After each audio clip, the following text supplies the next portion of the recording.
Hello friends, welcome to study Khazana. My name is Raju Singh. आज हम start करेंगे इक्वेशन। कोई भी जो हमारी इक्वेशन होती है, लास्ट क्लास में हमने पढ़ा था कोई जो हमारी इक्वेशन होती है, ठीक है, केमिकल इक्वेशन क्या होती है, तो हमने उसमें पढ़ा था किसी केमिकल रिएक्शन को जब हम लिखते हैं सिंबल और फॉर्मूले की हेल्प से, तो हम उसे क्या बोलते हैं, केमिकल इक्वेशन कहते हैं। तो आज हम सीखेंगे किसी भी केमिकल इक्वेशन को बैलेंस कैसे किया जाता है और किसी भी केमिकल इक्वेशन को बैलेंस करने की क्या जरूरत होती है। ठीक है, हम बोलते हैं, आप बोलते हो कि सर आपने किसी केमिकल इक्वेशन को ये क्यों बैलेंस करते रहते हो आप, तो इन सब के आंसर आपको आज की क्लास में मिल जाएंगे। और आप ये भी सीख लोगे साथ ही साथ कि किसी भी आपकी कोई भी आपकी केमिकल रिएक्शन है, ठीक है, कोई भी इक्वेशन आपकी, तो उसको हम कैसे बैलेंस करें। तो आप आज एनसीईआरटी के क्वेश्चंस भी करेंगे, हम कुछ इक्वेशन को बैलेंस करेंगे। ठीक है, तो हम स्टार्ट करते हैं अपने फर्स्ट टॉपिक के साथ जो हमारा है अनबैलेंस केमिकल इक्वेशन। तो पहले हम पढ़ेंगे कि हमारी कोई भी जो केमिकल इक्वेशन है वो अनबैलेंस का मतलब क्या है उसका। ठीक है, तो हम देखते हैं नेक्स्ट टॉपिक हमारा जो है वो है unbalance chemical equation.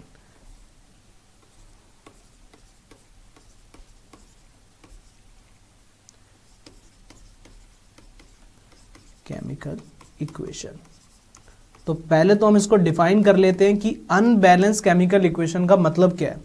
A chemical equation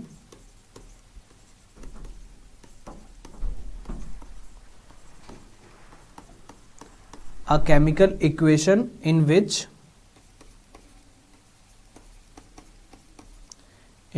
the number of atoms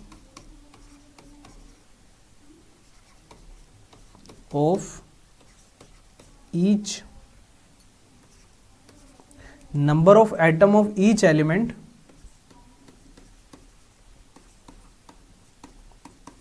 is not the same on both sides. Not the same both sides is known as unbalanced chemical equation. Chemical equation, देखो यहां पर आप बोलते हो कि अनबैलेंस केमिकल इक्वेशन का मतलब क्या है। अनबैलेंस केमिकल इक्वेशन हम बोलते हैं कि हमारी कोई भी केमिकल इक्वेशन, ठीक है, a chemical equation in which number of atom of each element is not same. हमारे जो नंबर ऑफ एटम्स होंगे वो दोनों तरफ बराबर नहीं होंगे। ठीक है, ऑन बोथ साइड्स, दोनों तरफ जो नंबर ऑफ एटम है वो इक्वल अगर नहीं होते किसी केमिकल रिएक्शन में, तो हम उसे बोलते हैं कि वो आपकी अनबैलेंस केमिकल इक्वेशन है। जैसे मैं आपको इक्वेशन का एग्जांपल देता हूं एक, जैसे आपका लिखते हो आप H2 plus O2 gives H2O। तो इनके एटम्स जो है वो अनइक्वल कैसे हैं उसे देखते हैं हम। देखो यहाँ पर रिएक्टेंट में हम देखेंगे, जैसे हमारे कौन कौन से हैं, हाइड्रोजन है एक और एक ऑक्सीजन है। हाइड्रोजन के रिएक्टेंट साइड में कितने एटम हैं, हाइड्रोजन के हैं 2, ऑक्सीजन के कितने हैं, 2 हैं। बट जो हमारे प्रोडक्ट में है और H2O के, यहाँ पे हाइड्रोजन, आप देखो हाइड्रोजन के कितने एटम हैं, 2, जिसके नीचे लिखे होते हैं इसके एटम्स होते हैं, तो ये हो गए 2। ऑक्सीजन के कितने हैं, 1। तो यहाँ पर जब हम देख रहे हैं, देखो हाइड्रोजन के 2 और 2 तो इक्वल है, बट ऑक्सीजन के रिएक्टेंट में है 2 और आपके प्रोडक्ट में कितने हैं, 1 है। तो इसका मतलब क्या है, ये इक्वेशन बैलेंस नहीं है। क्यों? क्योंकि इसके एटम जो है वो इक्वल नहीं है, not the same on both the sides. तो दोनों साइड अगर एटम कैसे हैं, इक्वल नहीं है। अगर दोनों साइड अगर एटम इक्वल नहीं है, दोनों साइड कौन सी, एक रिएक्टेंट में और दूसरा प्रोडक्ट में, तो ऐसी रिएक्शन को हम क्या बोलते हैं, अनबैलेंस केमिकल इक्वेशन। तो अब ये जो हमारी केमिकल इक्वेशंस होती हैं, इनको बैलेंस करना क्या होता है, जरूरी होता है। ठीक है, वो हम आगे देखते हैं। नेक्स्ट हमारा, तो क्यों बैलेंस करते हैं, तो इससे पहले हम एक बार पढ़ लेते हैं बैलेंस्ड केमिकल इक्वेशन क्या होता है। बैलेंस्ड केमिकल इक्वेशन, तो अब हम बात करते हैं बैलेंस्ड केमिकल इक्वेशन की, तो इसको हम डिफाइन कर लेते हैं। N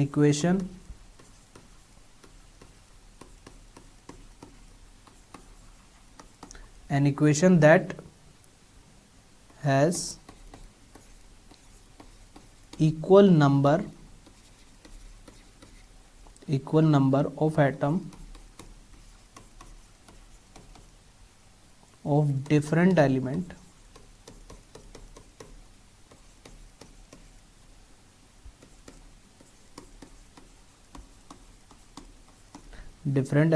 in the reactant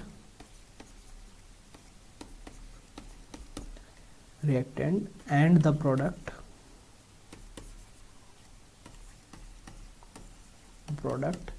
is known as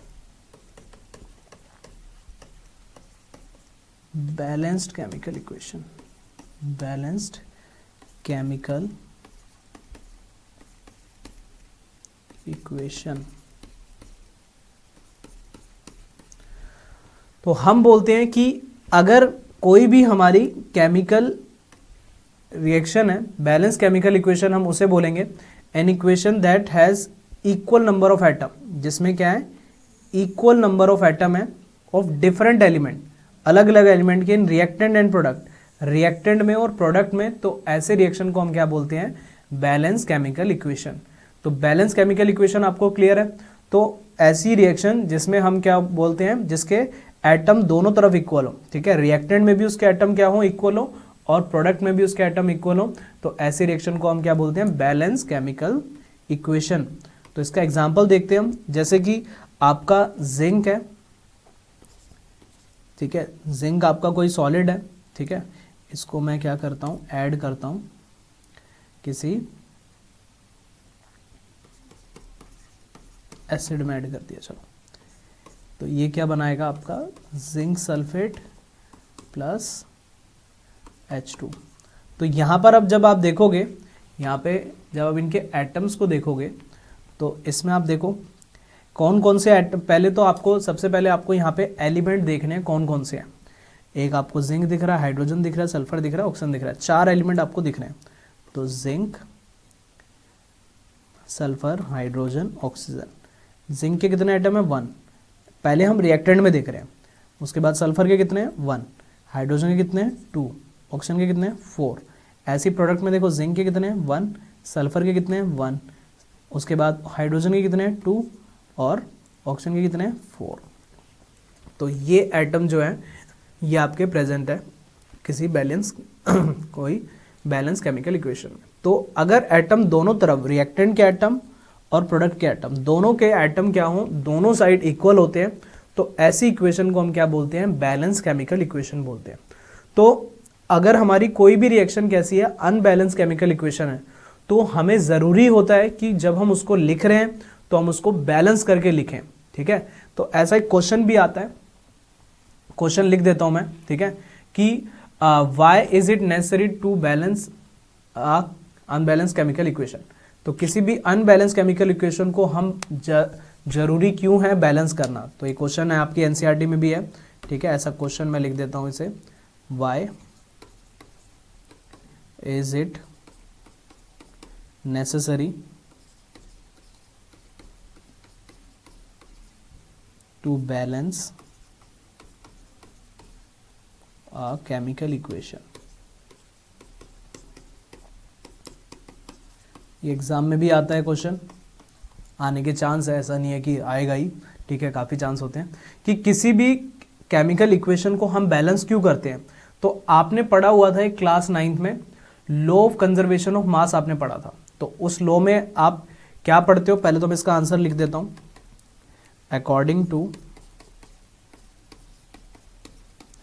to law of conservation of mass,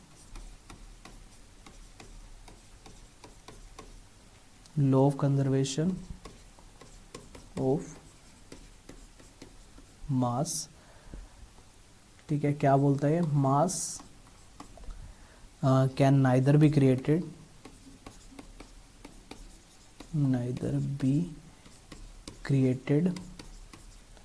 nor be destroyed। यही आपने पढ़ा था इसमें कि कभी भी कोई केमिकल इक्वेशन होती है तो उसमें हम क्या करते हैं, इन अ केमिकल रिएक्शन।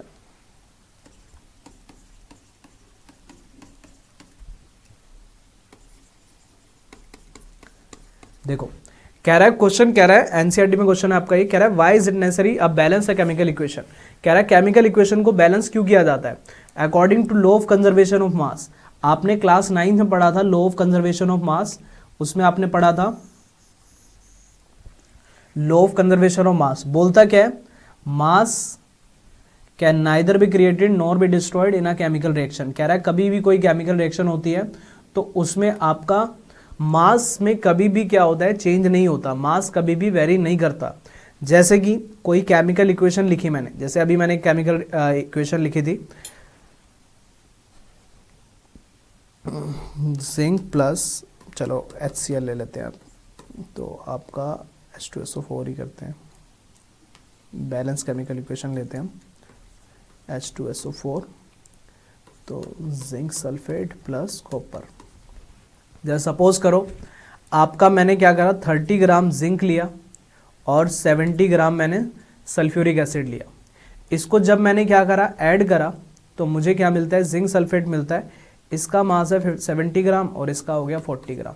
तो ये कहता है कि जो टोटल मास ऑफ रिएक्टेंट है, आपने पढ़ा था क्लास 9 में conservation of mass, law of conservation of मास कहता है कि कभी भी कोई केमिकल रिएक्शन होती है, कोई केमिकल रिएक्शन हुई आपकी, तो उसमें total mass of reactant, reactant का जो मास होगा और जो प्रोडक्ट का मास होगा, आपका जो प्रोडक्ट बनेगा और जो रिएक्टेंट बनेगा, उनका जो टोटल मास होगा, ध्यान रखना है टोटल मास जो होगा वो क्या होगा, हमेशा इक्वल होगा। तो कभी भी कोई केमिकल रिएक्शन होती है तो उनमें जो उनके जो रिएक्टेंट और प्रोडक्ट के मास हमेशा बराबर होते हैं। इस वजह से जरूरी है कि किसी भी इक्वेशन को बैलेंस करना जरूरी है, उनके एटम को इक्वल रखना रिएक्टेंट और प्रोडक्ट में जरूरी है। अगर हम उनके एटम को इक्वल नहीं रखते तो उनके मासेस में क्या आ जाता है, चेंज आ जाता है, जो कि क्या है आपका लो कंजर्वेशन, जो हमें कुछ और बताता है। ये कहता है कि जो हमारा टोटल मास है, जैसे आपका 100 ग्राम मास है तो इसका भी 100 ग्राम ही होना चाहिए। तो इस वजह से जरूरी है किसी भी केमिकल इक्वेशन को बैलेंस करना to satisfy the law of conservation of mass, ताकि आपका law of conservation of mass satisfy हो। ठीक है, तो हमें जरूरी होता है लॉ ऑफ कंजर्वेशन मास को सेटिस्फाई करना, क्योंकि हमेशा देखा गया है कोई केमिकल आपकी रिएक्शन जहाँ भी होती है वहाँ पे जो मास जो रहता है वो हमेशा इक्वल रहता है। तो इस वजह से किसी भी इक्वेशन को हम बैलेंस करने के लिए क्या करते हैं, पहले उसका क्या करते हैं, एटम्स को इक्वल करते हैं। ठीक है, नेक्स्ट अब हम सीखेंगे कि किसी भी इक्वेशन को बैलेंस कैसे किया जाए। ठीक है, हम कभी भी किसी इक्वेशन को लिखते हैं तो वहां पर उसको बैलेंस कैसे किया जाए। तो मैं कुछ एनसीईआरटी के क्वेश्चन आपको करा रहा हूं। ठीक है, तो एनसीईआरटी मेरे पास है, एनसीईआरटी का क्वेश्चन नंबर 6 हम करेंगे। आप एनसीईआरटी की एक्सरसाइज पे आ जाओ, क्वेश्चन नंबर 6 हम करते हैं। ठीक है, तो क्वेश्चन नंबर 6 क्या कह रहा है हमें वो देखते हैं। तो अब हम क्या सीख रहे हैं, किसी अनबैलेंस केमिकल इक्वेशन को बैलेंस हम कैसे करते हैं। हमने ये तो पढ़ लिया कि क्यों बैलेंस करते हैं, to satisfy the law of conservation of mass. अब हम पढ़ेंगे कि कैसे किया जाता है इसको बैलेंस। तो देखें, तो इसमें आप देखते हो कि जो आपका फर्स्ट है क्वेश्चन 6, क्वेश्चन नंबर 6 हम देखते हैं। तो इसका फर्स्ट पार्ट, क्वेश्चन नंबर 6 का जो फर्स्ट पार्ट है वो आपको कह रहा है HNO3 क्या है, HNO3 रिएक्ट कर रहा है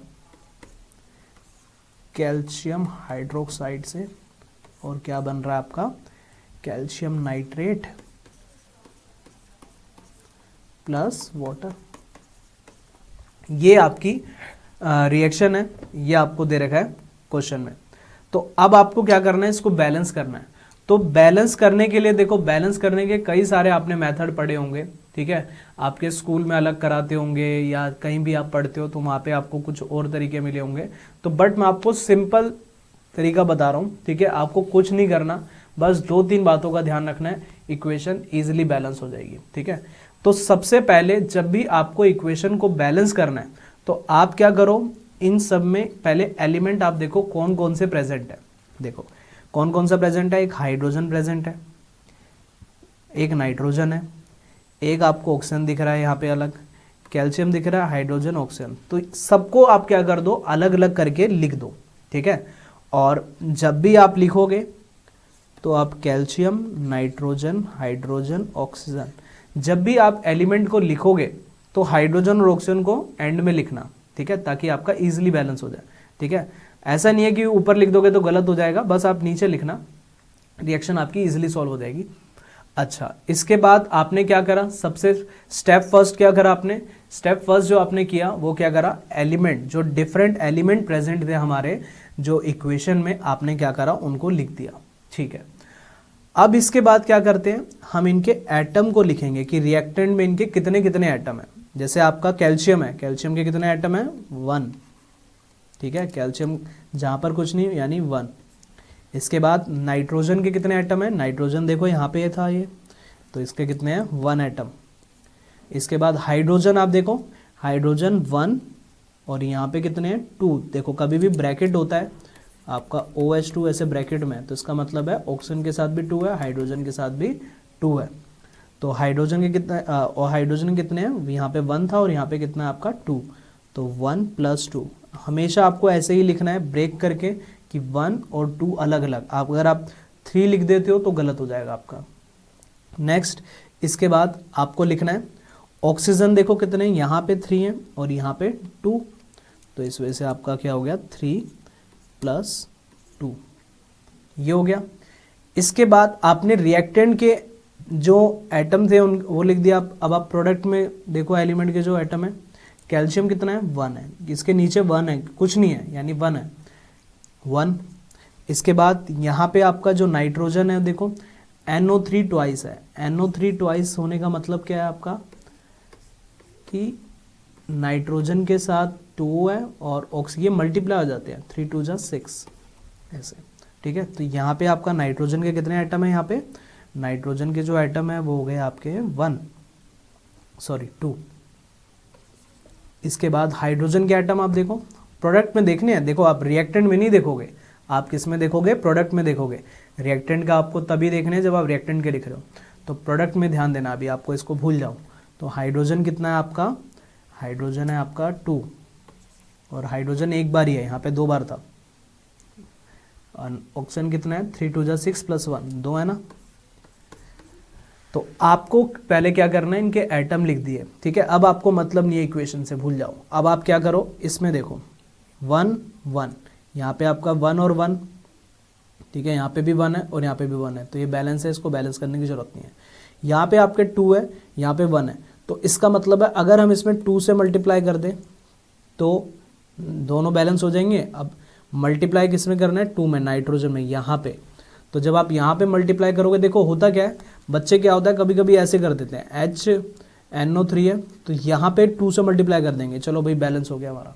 तो ऐसे कभी नहीं करना, क्योंकि अगर आप ऐसे करोगे तो इसका फॉर्मूला चेंज हो जाएगा। आपको फॉर्मूला चेंज नहीं करना, ठीक है।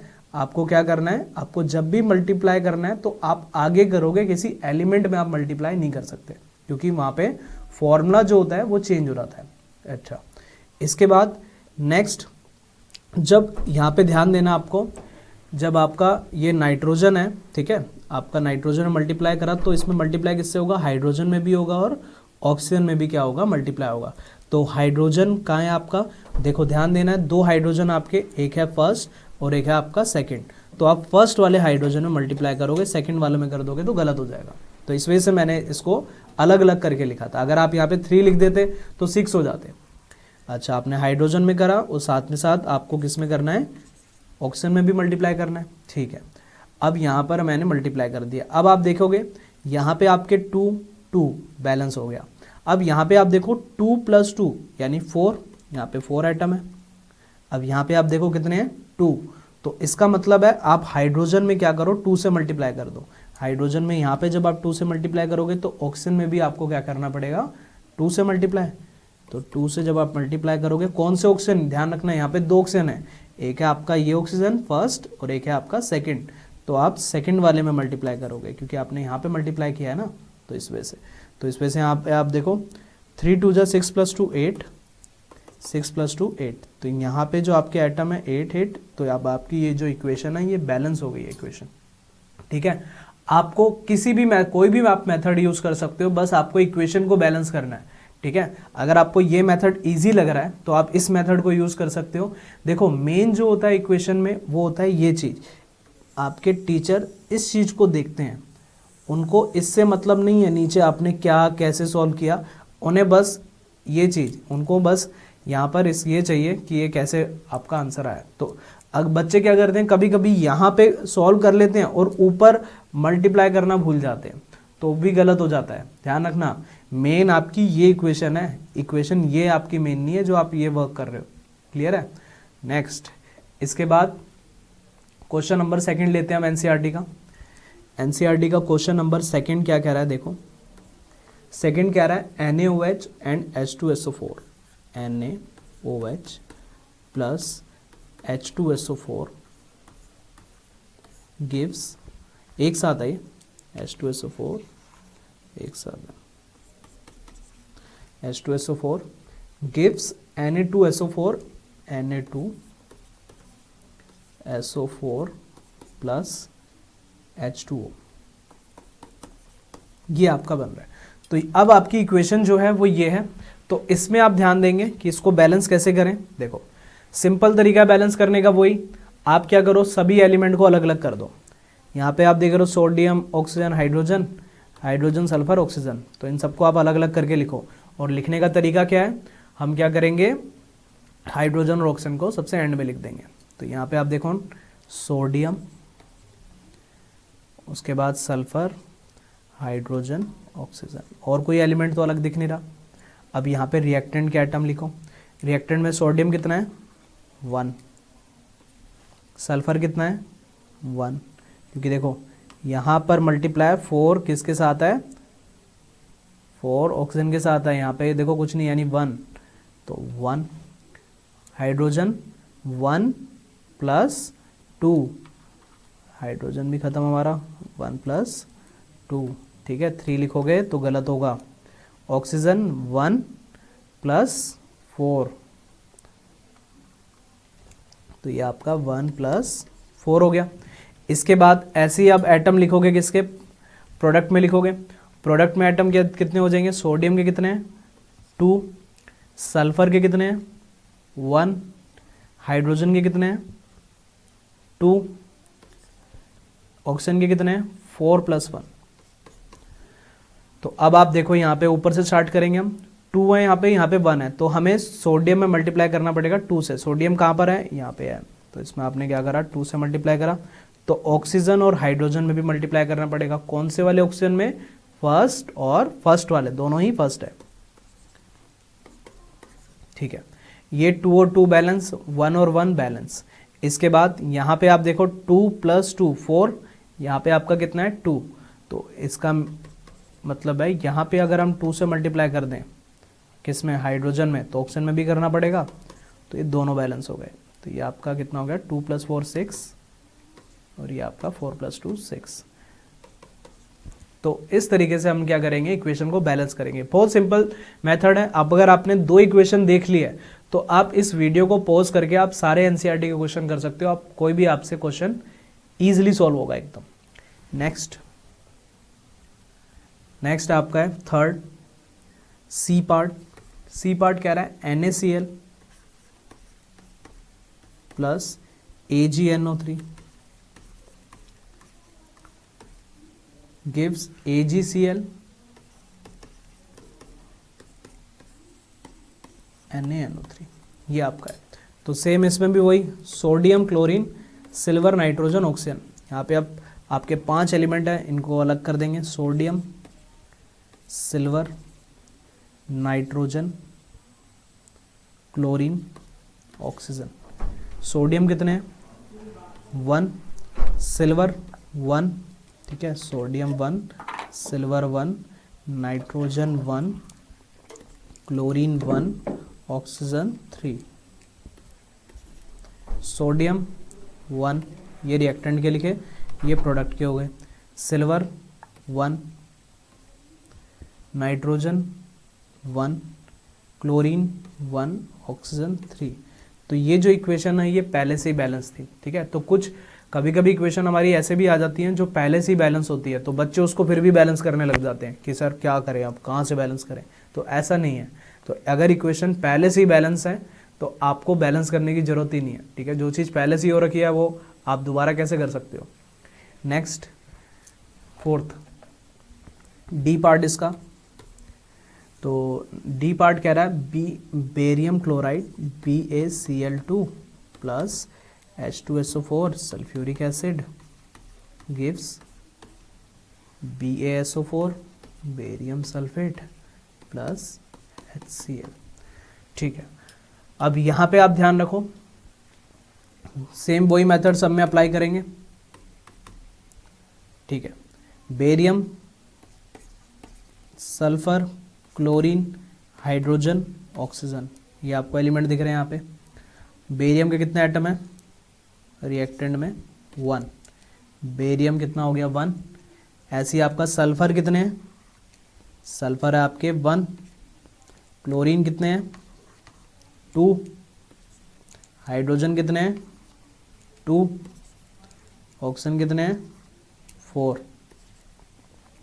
ऐसे ही आपका प्रोडक्ट बेरियम कितने हैं 1, सल्फर कितने हैं 1, क्लोरीन कितने हैं 1, हाइड्रोजन कितने हैं 1, ऑक्सीजन कितने हैं 4। देखो अब यहाँ पे आप देखोगे ये भी 1 है, ये भी 1 है, इसके बाद ये भी 1 है और ये भी 1 है, ठीक है। यहाँ पे आप देख रहे हो ये 2 है, ये 1 है, तो आप क्लोरीन में मल्टीप्लाई करोगे, कौन से वाले क्लोरीन में, प्रोडक्ट में जो है, प्रोडक्ट में क्लोरीन ये रहा, तो आपको हाइड्रोजन में भी मल्टीप्लाई करना पड़ेगा साथ में, ठीक है। हाइड्रोजन में भी कर देते हैं, तो ये 2 2 2 2 4 4, मतलब सिर्फ आपको इसमें मल्टीप्लाई करना था यहाँ पे, और इक्वेशन आपकी बैलेंस। क्लियर है। तो यहाँ पे ये इक्वेशन हमने क्या करा, बैलेंस करी। तो एनसीईआरटी का जो 6 क्वेश्चन है वो हम सॉल्व कर चुके हैं। एनसीईआरटी का 6 क्वेश्चन हम सॉल्व कर लिया हमने। अब हम 7 क्वेश्चन देखते हैं। देखो 7 क्वेश्चन में हमें क्या करना है, केमिकल इक्वेशन बनानी है। देखो 7 क्वेश्चन मैं पढ़ के बता रहा हूँ, ठीक है, आप एनसीईआरटी में भी देख सकते हो अपनी। कह रहा right balance chemical equation for the following reaction. आपको क्वेश्चन में रिएक्शन दी हुई है, आपको क्या करना है, केमिकल इक्वेशन बनानी है। तो 7 क्वेश्चन है एनसीईआरटी का, 7 का फर्स्ट पार्ट में करा रहा हूँ। तो कह रहा है calcium hydroxide, calcium hydroxide plus carbon dioxide, carbon dioxide gives calcium carbonate plus water, calcium carbonate plus water. देखो अब हमें क्या करना है, इन रिएक्शन से बच्चों को इनमें बहुत प्रॉब्लम आती है। देखो इनमें बहुत प्रॉब्लम आती है, ये जो केमिकल रिएक्शन दे रखी होती है, इससे इक्वेशन बनानी हो तो प्रॉब्लम आती है। प्रॉब्लम अब उन बच्चों को आएगी जिनको वैलेंसी नहीं पता, ठीक है। जिनको वैलेंसी पता है, वैलेंसी निकालने आती है, वो ईजिली ये इक्वेशन को बना लेंगे। अच्छा, अब तुम बोलते हो कि इक्वेशन को कैसे बनाएं, तो इसके लिए मैंने कहा था वैलेंसी आप याद रखो। वैलेंसी अगर आपको ध्यान है या आपको वैलेंसी निकालने आती है एलिमेंट की, ठीक है, 1 से 20 तक तो आपको एलिमेंट की वैलेंसी पता होता है। उसके बाद के जो एलिमेंट्स हैं उनकी मैं अभी लिख दूंगा, वो आप याद रखना, उसको आपको याद रखना पड़ेगा, ठीक है। बट 1 से 20 तक तो आपको आती है निकालनी, ठीक है। तो हम देखते हैं फर्स्ट कैल्शियम हाइड्रोक्साइड। कैल्शियम जो होता है, देखो आपने ये जो थे 9th क्लास में आपने फॉर्मूले बनाने सीखे थे, ठीक है। आप क्या, जैसे कैल्शियम हाइड्रोक्साइड लिखना आपको, तो कैल्शियम की वैलेंसी आपको पता है +2, यहाँ प्लस माइनस लिखने की जरूरत नहीं है। और हाइड्रोक्साइड होता था आपका OH। देखो मैं लिख देता हूँ हाइड्रोक्साइड, यह आपको याद रखना पड़ेगा। आपने पढ़े थे पॉलीएटॉमिक आयंस, पढ़े थे ना आपने 9th क्लास में, -1 होती थी, तो 1 हम लिखेंगे, क्रॉस मल्टीप्लाई करते थे और फॉर्मूला बनाते थे। तो ध्यान रखना है यहाँ पे, ये दोनों मिलकर क्या करते हैं, वैलेंसी 1 देते हैं। तो इस वजह से जब हम इसका फॉर्मूला लिखते हैं तो कैल्शियम हाइड्रोक्साइड ब्रैकेट में हम लिखेंगे, क्योंकि हमें 2 मल्टीप्लाई करना है, तो दोनों से करना पड़ेगा ना। जब 2 एलिमेंट है, आप कभी भी क्या करते हो, जब मल्टीप्लाई करते हो तो इन दोनों से करते हो, ठीक है। तो इस वजह से ब्रैकेट लग जाएगा। तो ब्रैकेट किस केस में लगेगा, जब आपके 2 एलिमेंट है, अदरवाइज ब्रैकेट नहीं लगेगा, ठीक है, अभी इक्वेशन आएंगी तो आपको समझ आ जाएगा। Plus carbon dioxide, carbon dioxide जो आपका है वो है CO2 गिव्स, ये क्या देता है, कैल्शियम कार्बोनेट। तो कैल्शियम की वैलेंसी तो आपको पता ही है 2। कार्बोनेट जो होता है वो मैं लिख देता हूँ, कार्बोनेट जो होता है वो होता है हमारा CO3, वैलेंसी होती है -2। ठीक है, तो कार्बोनेट हो गया आपका CO3 वैलेंसी 2, तो 2 से 2 कट जाता है और 1 1 आ जाएगा। तो इस केस में देखो CaCO3, यहाँ पर आपको ब्रैकेट में 1 लिखने की जरूरत नहीं है। जब 1 होता है तो आपको ब्रैकेट ऐसे नहीं लगाना कि CO3 1 होता है तो ब्रैकेट नहीं लगता, 2 3 में लगेगा और उससे आगे के नंबर। प्लस वाटर तो आपको पता ही है H2O। इसके बाद आपको इक्वेशन को बैलेंस भी करना है, तो बैलेंस करना तो सब बच्चों को आ ही गया, मैंने आपको बताया था। अगर आपने 6 क्वेश्चन अच्छे से कर लिया है, 6 क्वेश्चन को आप 2-3 बार प्रैक्टिस करना, तो आप कोई भी क्वेश्चन कर लोगे बुक में, जो भी आपका क्वेश्चन है उसको इजीली बैलेंस कर लोगे। तो बैलेंस करना जो है अब आपका काम है, बैलेंस आप कर लेना। यहाँ पे मैं आपको इक्वेशन बनाना सिखा रहा हूँ कि इक्वेशन कैसे बनाते हैं। नेक्स्ट, इसके बाद बी पार्ट है, 7th का बी पार्ट कह रहा है zinc plus silver nitrate, silver nitrate gives zinc nitrate and silver.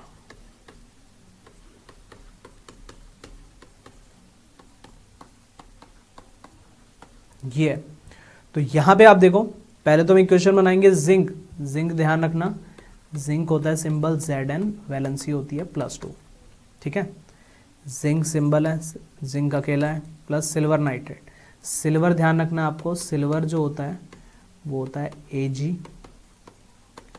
+1 valency होती है। नाइट्रेट जो होता है आपका, नाइट्रेट NO3 होता है और वैलेंसी इसकी होती है -1। ठीक है, तो जब सिल्वर नाइट्रेट रिएक्ट करेगा, इसकी 1 और इसकी भी 1, ठीक है, तो ये क्या बनाएगा, AgNO3 gives silver nitrate, sorry zinc nitrate. Zinc nitrate Zn+2 और NO3 आपकी होती है 1। तो देखो क्रॉस मल्टीप्लाई जब ये होगा तो यहाँ पे 2 जो होगा ब्रैकेट लगेगा, क्योंकि यहाँ पे दोनों के साथ होगा, 2 अलग अलग एलिमेंट है, नाइट्रोजन एंड ऑक्सीजन। तो यहाँ पे आपका हो जाएगा, यहाँ पे अब आपका ZnNO3 twice plus silver Ag आ जाएगा। तो इस तरीके से इक्वेशन होगी, सिंपल इक्वेशन एकदम। ठीक है, तो ये सारी चीज़ों में आप देख रहे हो वैलेंसी बार बार यूज़ हो रही है। 1 से 20 तक जो वैलेंसी है वो तो मैंने आपको सिखाई रखी है, बट उसके बाद की आपको याद रखनी पड़ेगी कुछ इंपॉर्टेंट जो पॉलीटॉमिक आयंस हैं या फिर कुछ मेटल्स हैं, जैसे जिंक हो गया, सिल्वर हो गया, तो इसे आपको याद रखना पड़ेगा। ये याद कैसे होंगी, रटनी नहीं है, आप इक्वेशन की प्रैक्टिस करोगे अपने आप याद हो जाएंगी। ठीक है, तो इक्वेशन आप बनाते जाओ बार बार, आपको वैलेंसी याद करने की जरूरत नहीं पड़ेगी उसके बाद। नेक्स्ट सी पार्ट देखते हैं हम इसका। सी पार्ट देखो क्या कह रहा है,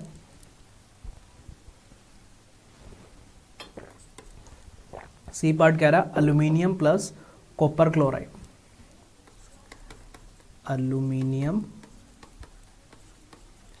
plus copper chloride gives aluminium chloride plus copper.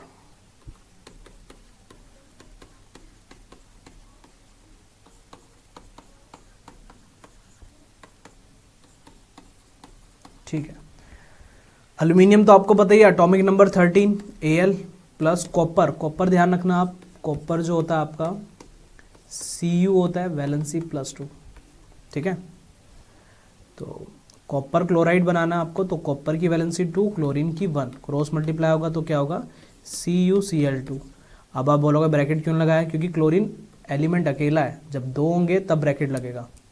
Gives aluminium chloride, aluminium valency 3, chlorine 1, तो क्या बन जाएगा, AlCl3 प्लस कॉपर को बाहर कर दो। तो ऐसे इक्वेशन करनी है, ध्यान रहे इसको बैलेंस भी करना है, पता चले आप इसको नोट करते करते बैलेंस ही नहीं किया आपने तो क्वेश्चन गलत हो जाएगा। क्वेश्चन में स्पेशली वो कह रहा है राइट बैलेंस केमिकल इक्वेशन, और वैसे भी आप कभी भी कोई केमिकल इक्वेशन को आप कभी भी लिखोगे तो उसे आपको बैलेंस करके ही लिखना है, चाहे बोल रखा हो चाहे नहीं बोल रखा हो, ठीक है। कभी भी आप एग्जाम्पल देते हो किसी केमिकल इक्वेशन का तो वहाँ पर आपको क्या करना है, वहाँ पे उसको बैलेंस करके ही देना आपको एग्जाम्पल। नेक्स्ट, इसके बाद डी पार्ट इसका, barium chloride, barium chloride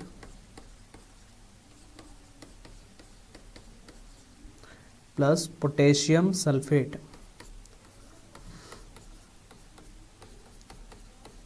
potassium sulphate gives barium sulphate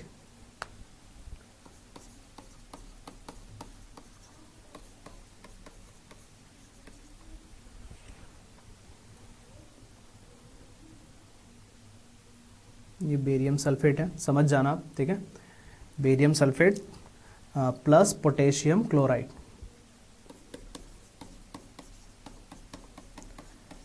potassium chloride, ठीक है भाई। देखो बेरियम एक नया नाम आ गया, मैं लिख देता हूँ यहाँ पे बेरियम, बेरियम Ba वैलेंसी +2 होती है इसकी। बेरियम क्या फॉर्मूला क्या बनेगा, Ba वैलेंसी 2, क्लोरीन 1, तो BaCl2 plus potassium sulphate, potassium valency 1, atomic number 19, sulphate ध्यान रखना है बहुत यूज़ होता है बार बार, ये पॉलीएटॉमिक आयन आपका ये SO4 -2, तो सल्फेट होता है आपका 2, तो K2SO4, K2SO4। देखो यहाँ पे आपका 1 है तो मल्टीप्लाई, ब्रैकेट नहीं लगा, अगर 2 होता या 3 होता तो ब्रैकेट लग जाता है यहाँ पे। नेक्स्ट क्या बना रहा है ये, बेरियम सल्फेट। बेरियम सल्फेट कैसे बनेगा, बेरियम की वैलेंसी 2, सल्फेट की भी 2, तो 2 से 2 कटेगा, barium sulphate BaSO4 plus potassium chloride, potassium valency 1, chlorine 1, तो KCl। तो ये आपकी इक्वेशन बन गई ये।